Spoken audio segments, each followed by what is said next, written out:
स्नेहर Premiere नियारा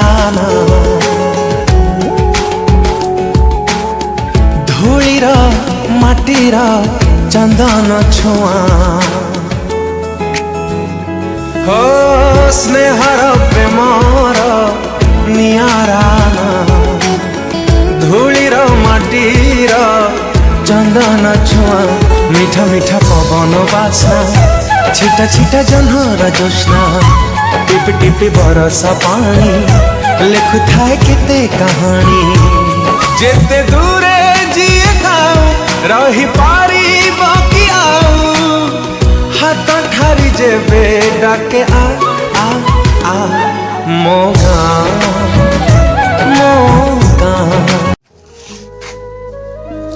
कोई को नहीं धरो धरना वीडियो ब्लॉग हो मंदिर फुला 30 टका 10 टका केमती करियो एना दाम 30 टका 30 टका ଆଉ ये 10 टका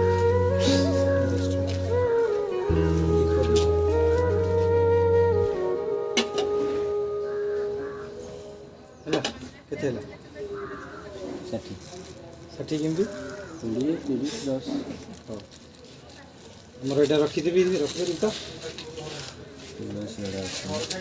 ତୁଳସୀ ଆମେ ଗୋଟେ 20 ଟଙ୍କା ଅଛି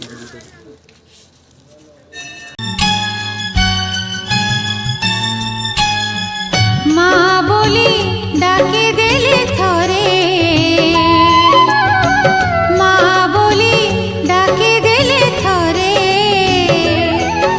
मो दुख सरे मो दुख सरे मो दुख सरे मो दुख सरे माँ बोली डाके देले थरे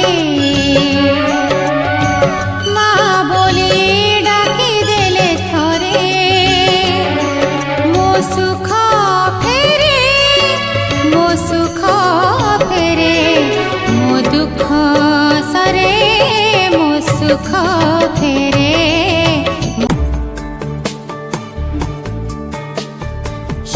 शुक्लांबरधरं विष्णुं शशिवर्णं चतुर्भुजं प्रसन्नवदनं ध्यायेत् सर्वविघ्नोपशान्तये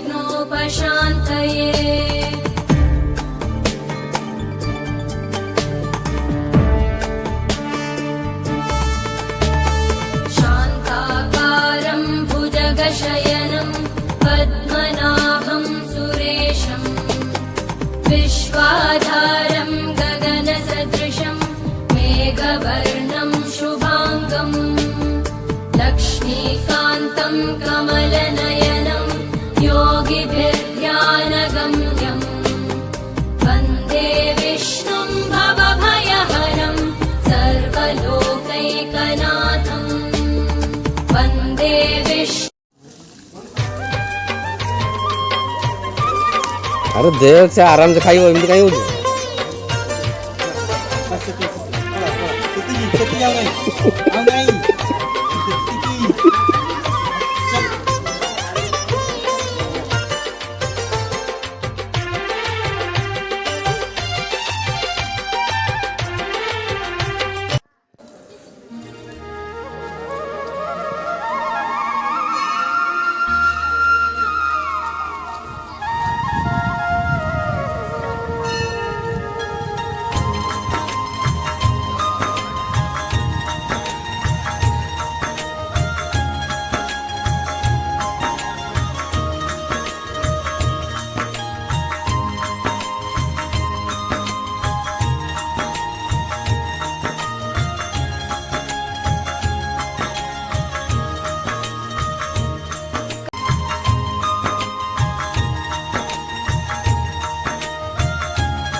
ଓଡ଼ିଶାରେ ଅବସ୍ଥିତ ପ୍ରସିଦ୍ଧ ଶକ୍ତିପୀଠ ମାନଙ୍କ ମଧ୍ୟରୁ ଉଗ୍ରତାରା ହେଉଛି ଅନ୍ୟତମ।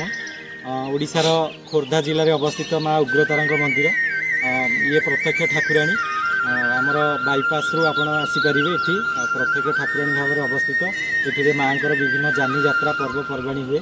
ଆଉ ଆମେ ମଧ୍ୟ ଆଜି ଆସି ଉଗ୍ରତାରାଙ୍କ ମନ୍ଦିର ନିକଟରେ ଉପସ୍ଥିତ ଅଛୁ। ଆଉ ମାଆଙ୍କର ଦର୍ଶନ ବି ବହୁତ ଭଲ ଭାବରେ ହେଲା। ଭକ୍ତମାନଙ୍କର ବି ଗହଳି ସେତେ ନଥିଲା। କରୋନାରେ ମଧ୍ୟ ଆମେ ଆସିବା ପାଇଁ ବହୁତ ଚେଷ୍ଟା କରିଥିଲୁ, ଆସିପାରିନଥିଲୁ, କିନ୍ତୁ ସୌଭାଗ୍ୟବଶତଃ ମାଆଙ୍କ ଆଶୀର୍ବାଦରୁ ଆମେ ଆସି ଉଗ୍ରତାରାଙ୍କ ପୀଠରେ ପହଞ୍ଚିଲୁ। ଆଉ ମାଆଙ୍କ ପାଖରେ ନଡ଼ିଆ, ଫୁଲ, ଦୀପ, ଭୋଗ ସବୁ ଲଗେଇଲୁ। ଆଉ ମାଆଙ୍କର ଦର୍ଶନ ଖୁବ୍ ଭଲ ଭାବରେ ହେଲା। ବହୁତ ମନରେ ଆନନ୍ଦ ଆସିଲା। ଆଉ ଆମେ ତ ସବୁ ଏମିତି ଶକ୍ତିପୀଠ ମାନେ କିଛି କିଛି ବୁଲୁଛୁ, କିନ୍ତୁ ଏଇଟା ଆସିବା ପାଇଁ ବହୁତ ଦିନରୁ ଆଶା ଥିଲା। ଆଜି ତାହା ପୂରଣ ହେଲା। ଆଉ ମାଆଙ୍କର ସବୁ ଭଲ ଭାବରେ ହେଲା। ଆଉ ଆପଣମାନେ ବି ଆସନ୍ତୁ, କେତେବେଳେ ଏଇ ଶକ୍ତିପୀଠ ବୁଲନ୍ତୁ, ବହୁତ ଆନନ୍ଦ ଲାଗିବ ଆଉ ମନରେ ଭକ୍ତି ଭାବନା ଆସିବ।